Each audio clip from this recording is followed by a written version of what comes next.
ভগবান শ্রীকৃষ্ণ বলেন যে তুমি তোমার বিবেকের প্রতি মনোযোগ দাও, কারণ তোমার বিবেক যা বলবে সেটাই তোমার নির্ণয় হবে। যা তুমি নির্ণয় করবে সেটাই তোমার কর্ম হবে।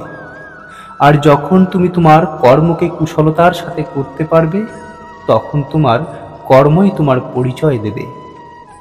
ভুল তো তারাই করে যারা কর্ম করে।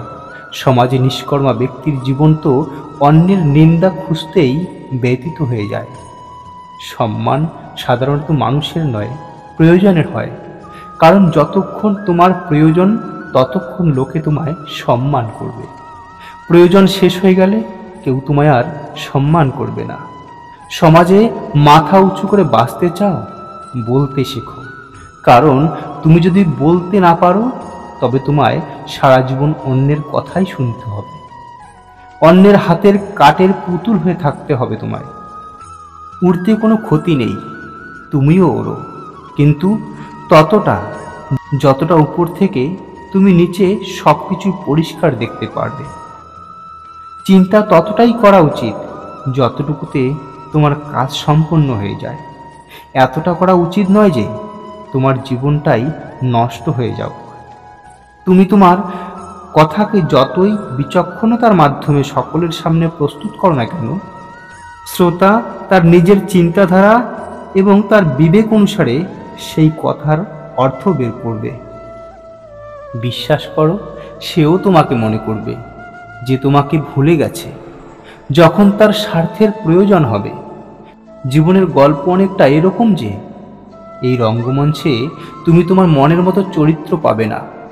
তোমার মুখের হাসি ভগবানের দেওয়া আশীর্বাদ। তাকে তুমি কখনো তোমার চোখের জল আর ক্রোধের দ্বারা নষ্ট করো না। যে কোনো মনুষ্যই বন্ধু অথবা শত্রু হয়ে এই সংসারে জন্মগ্রহণ করে না। আমাদের ব্যবহার এবং আমাদের সভ্যতাই একজন ব্যক্তিকে বন্ধু এবং শত্রু বানিয়ে দেয়। যে ব্যক্তি সর্বদা দুঃখে ভেঙে পড়ে এবং কান্না করে, তার ঘরে কখনোই সুখ বিরাজ করতে পারে না। যার কাছে আশা এবং প্রত্যাশা আছে, সেই তো জীবনের প্রত্যেকটি কঠিন পরীক্ষায় উত্তীর্ণ হয়ে যায়। এটা চিরন্তন সত্য যে জীবনে প্রত্যেক ব্যক্তি নিজের কখনো হতেই পারে না। জীবনে কখনোই অহংকার করা উচিত নয়, কারণ অনেক বড় বড় হস্তিরও সময়চক্রের ঘূর্ণিঝড়ে অহংকারের মুকুট চূর্ণ বিচূর্ণ হয়ে গেছে। তোমার সঙ্গ যাকে বিরক্ত লাগে তাকে তুমি ছেড়ে দাও, কারণ সঙ্গে থেকে অপমানিত হওয়ার থেকে দূরে থেকে মনে থাকাটাই ভালো। মিথ্যে যত খুশি বলো, মিথ্যে তোমার বেশি দিন সাথ দেবে না, কিন্তু সত্য একটি হলেও সর্বদা তোমার পাশেই থাকবে। কোনো ব্যক্তির আজকের পরিস্থিতি দেখে তার উপর কখনোই কৌতুক করো না, কারণ সময়ে এতটাই শক্তি রয়েছে যে কয়লাকেও ধীরে ধীরে হিরেতে পরিণত করে দেয়।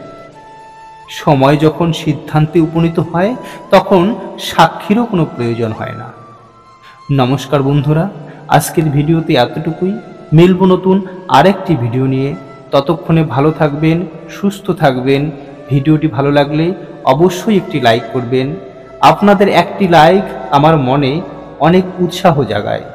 আর আপনি যদি শ্রীকৃষ্ণের ভক্ত হয়ে থাকেন, ভিডিওটি শেয়ার করুন এবং চ্যানেলটি সাবস্ক্রাইব করে সর্বদা আমার পাশে থাকুন।